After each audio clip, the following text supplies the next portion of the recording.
do evento e as temáticas a serem abordadas hoje são comunicação e cultura, a mestiçagem como mediação, os ambientes culturais da comunicação.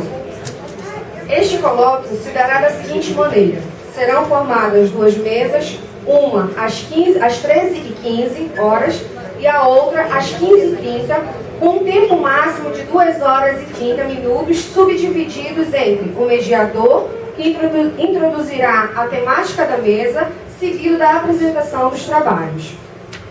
Formaremos agora a terceira mesa deste colóquio, Comunicação e Cultura, a mestiçagem como mediação, do Grupo de Pesquisa em Comunicação e Cultura, Barroco e Mestiçagem.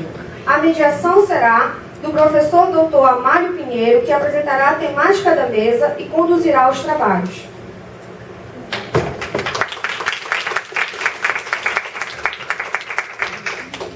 Convidamos também os pesquisadores para compor esta mesa: Gilmar Pereira da Silva, Regina Helena Giovanatti, Maria Lúcia de Paiva Jacobini, Milene Gudet, Milene Gudet, Luiz Fernando Pereira.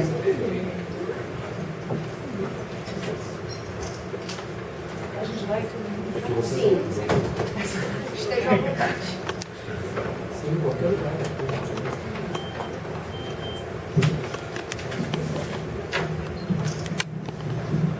Alô. Bom, pessoal, boa tarde. É um prazer estar presente neste colóquio sobre novo formato. Quero agradecer muito a Lúcia Leão pela sua capacidade de organização do evento e por todos os trâmites, né, resolvidos. Agradecimento extensivo à comissão que a ajudou na elaboração dos trabalhos. Eu vou dizer, antes de apresentar a turma aqui do grupo de pesquisa, eu vou dizer apenas algumas poucas palavras que seriam os bastidores temáticos sobre que o nosso grupo de pesquisa trabalha.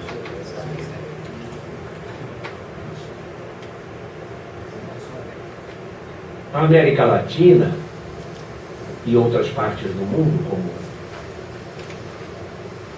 o Caribe, por exemplo, tiveram aquilo que um autor cubano chamou de arribada de confluências, ou seja, um grande afluxo de objetos e imagens provenientes de toda a parte do mundo em muito pouco tempo. Ainda que afluxo de objetos e imagens aconteça em toda a parte do mundo, em nenhum lugar ela é tão dominante e se deu em tão pouco tempo como nestes lugares. Isto criou para nós o que eu chamaria de um problema epistemológico da multiplicidade e da variação. Isto que eu chamei de problema é algo que ainda não está resolvido.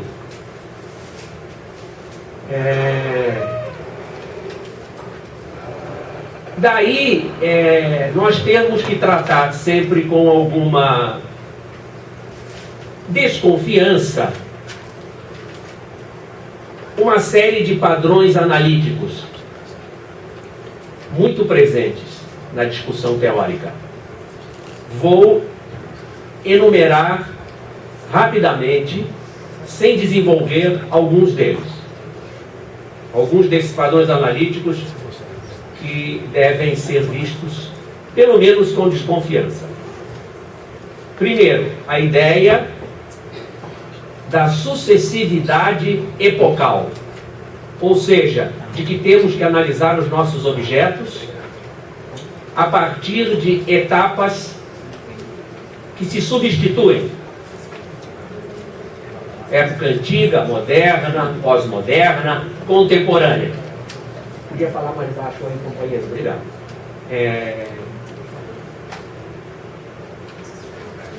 Se formos pensar como Bruno Latour, que disse que jamais fomos modernos, o que se chama de pós-moderno passa a ser quase que uma miragem teórica.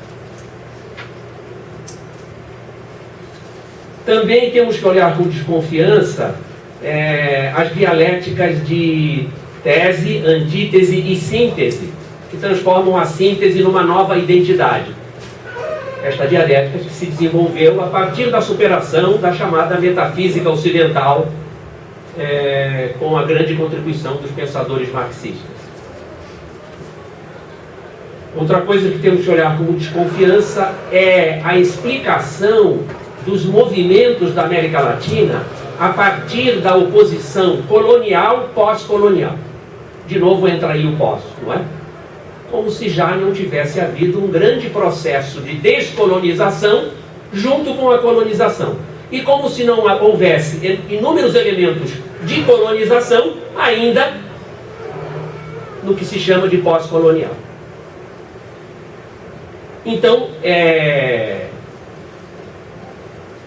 toda essa base cultural, extensiva e intensiva, ela invade os meios de comunicação.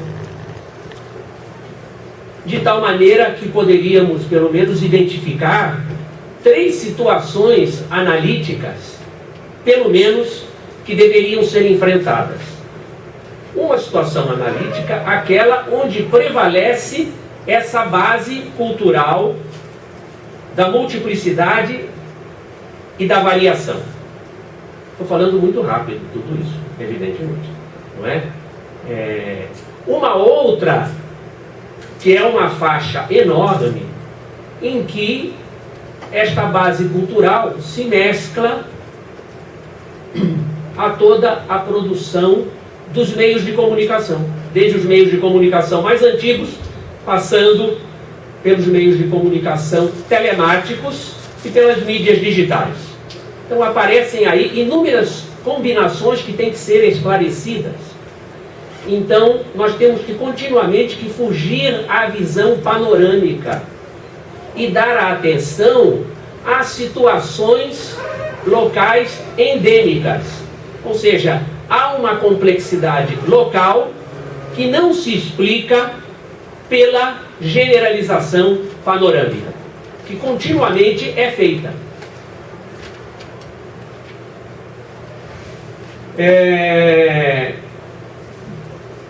Para isso é necessário uma capacidade de saber onde e como se dão as hibridizações. Não se pode simplesmente falar de hibridização contemporânea ou qualquer outra coisa sem dizer onde ela está. Então o nosso grupo de pesquisa se interessa muito pelas pequenas ligações entre os elementos e recupera uma ideia que foi desenvolvida há muito tempo atrás pelo Gabriel Tarde, à época do positivismo, que é a necessidade de se identificar, em meio à variação, o que é micro. Isso me lembra uma frase do Pascal.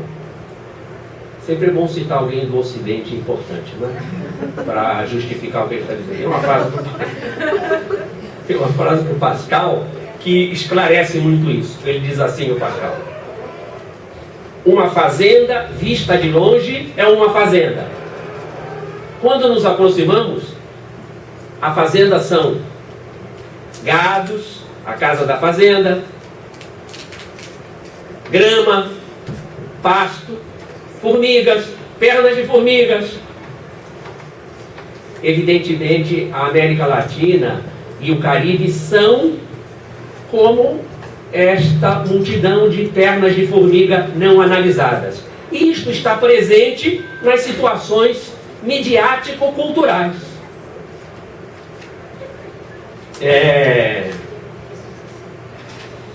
Então, não podemos deixar nunca de analisar essas situações locais. Por exemplo, no Pantanal,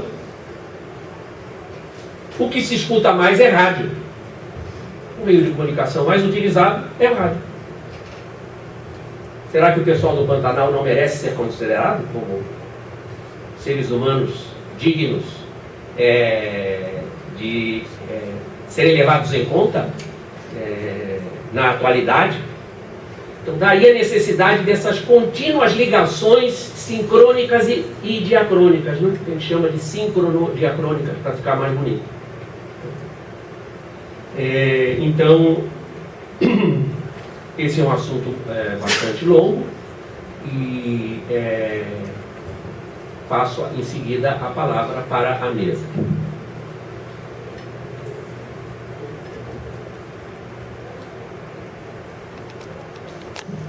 O primeiro trabalho que será apresentado será o de Maria Lúcia de Paiva Jacobini, ao meu lado, doutora, que intitula-se Imagens da Crise, em busca de outras vozes, a crise econômica mundial e as crises permanentes do Brasil. Em seguida, nós ouviremos o Gilmar Pereira da Silva, este rapaz aqui, mestrando,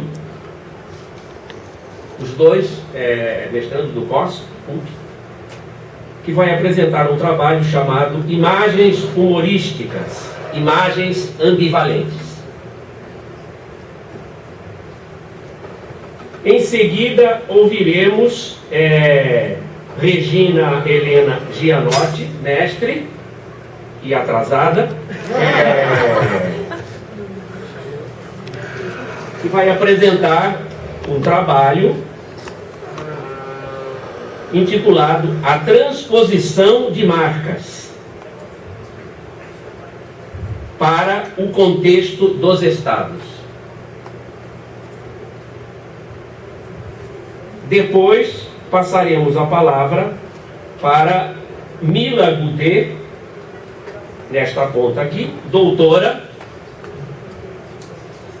que apresentará o texto Urbanismos Barrocos, Trânsitos entre o Formal e o Informal nas Cidades.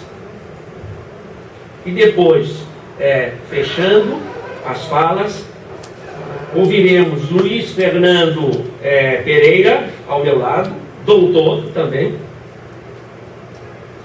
que apresentará o texto intitulado Oráculo, Combinações e Ambiguidade, o jogo divinatório nos búzios.